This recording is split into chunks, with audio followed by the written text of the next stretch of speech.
जो इन्फ्लेशन है इकोनॉमी में वो 7% से लगातार ज्यादा है। रिटेल इन्फ्लेशन, बेरोजगारी की दर 7.8% पर बनी हुई है, रुपया 80 को टच कर रहा है। और इन सब का समाधान मोदी सरकार ने सोचा है कि आटे पर जीएसटी लगाओ 5%। इन सब का समाधान ये है कि शहद पर जीएसटी लगाओ 5%। इन सब का समाधान ये है कि मच्छी पर और मांस पर जीएसटी लगाओ 5%।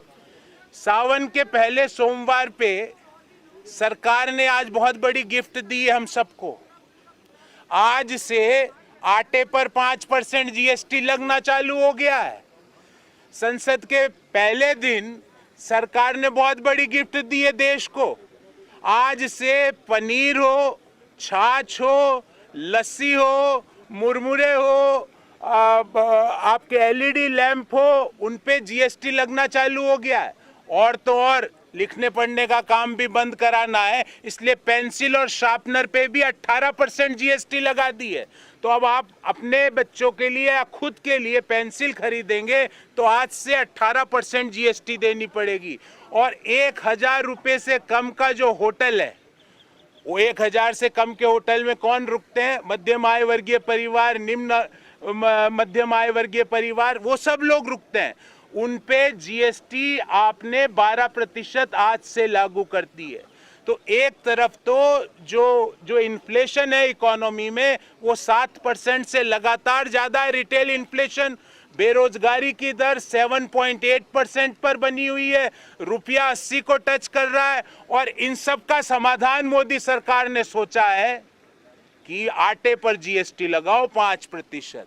इन सब का समाधान ये है कि शहद पर जीएसटी लगाओ 5%। इन सब का समाधान ये है कि मच्छी पर और मांस पर जीएसटी लगाओ 5%।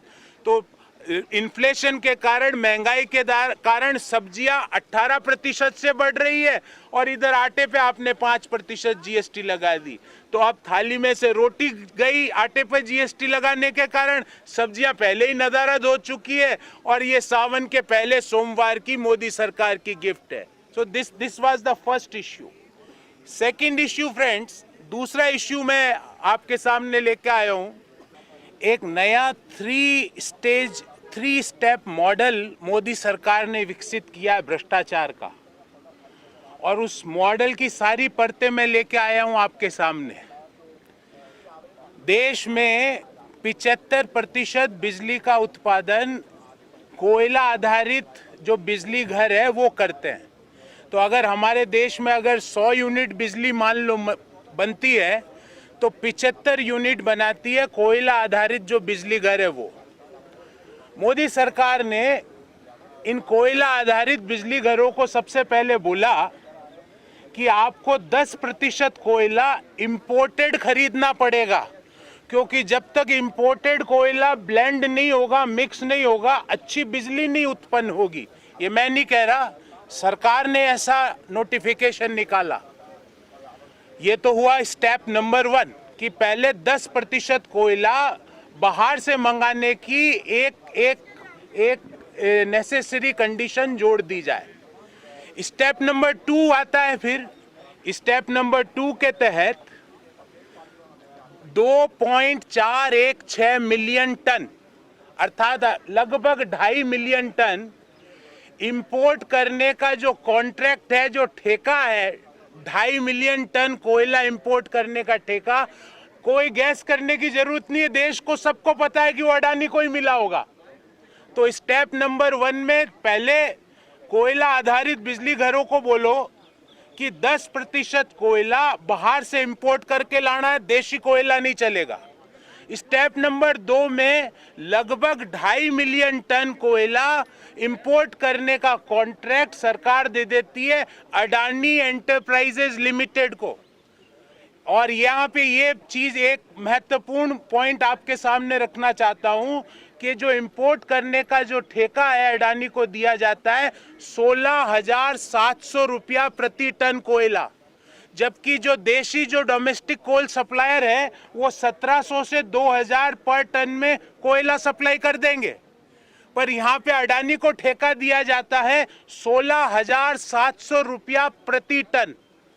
अब स्टेप नंबर 3, ये जो देश के जो कोल आधारित कोयला घर जो बिजली बनाने वाले संयंत्र लगा के बैठे हैं, वो आज इंपोर्टेड कोयला अडानी एंटरप्राइजेज लिमिटेड से जो देशी कोयला उससे 7 से 10 गुना दाम पे खरीद रहे हैं।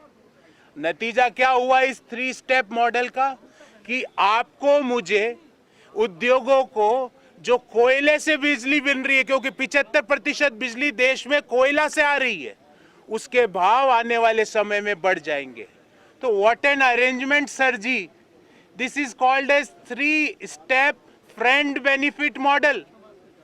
कि आप पहले कोयला, जो कोयले पर आधारित बिजली संयंत्र हैं, जो भले निजी क्षेत्र में हो या सरकारी उपक्रम हो, उनको बोलो 10% विदेशी आयातित कोयला लाना पड़ेगा। उसके बाद 2.5 मिलियन टन का जो ठेका है विदेश से आयात करने का, वो 16,700 रुपये प्रति टन का ठेका अडानी एंटरप्राइज को दे दो। और देश में जो डोमेस्टिक सप्लायर है वो 1700 रुपये पर टन में दे रहे हैं। अडानी एंटरप्राइज वही कोयला विदेश से आयात करके 20,000 रुपया प्रति टन पे दे रही है, 20,000 रुपीज पर टन। तो व्हाट एन अरेंजमेंट सर जी, what a friend benefit model you had developed. So पहले दोस्त के लिए अध्यादेश नोटिफिकेशन निकाल के बोलो 10% आयातित कोयला लगेगा, फिर आयात करने का 4,035 करोड़ का ठेका अडानी एंटरप्राइज को दे दो, और फिर जो राज्यों के पावर स्टेशन से उनको बोलो कि वो 10% आयातित कोयला इनसे खरीदे, जो कि जो डोमेस्टिक प्राइस है उससे 10 गुना ज्यादा है। हम पूछना चाहते हैं कि आप लोगों को अतिरिक्त पावर कॉस्ट का बर्डन क्यों देना चाहते हो? आप लोगों को आटा पे जीएसटी लगाने का आपका क्या मॉडल है? जब देश में इन्फ्लेशन पीक पर हो, जब देश में बेरोजगारी पीक पर हो, जब देश का रुपया लगातार गिर रहा हो, उस समय आटे पर जीएसटी लगाने का क्या तुक है?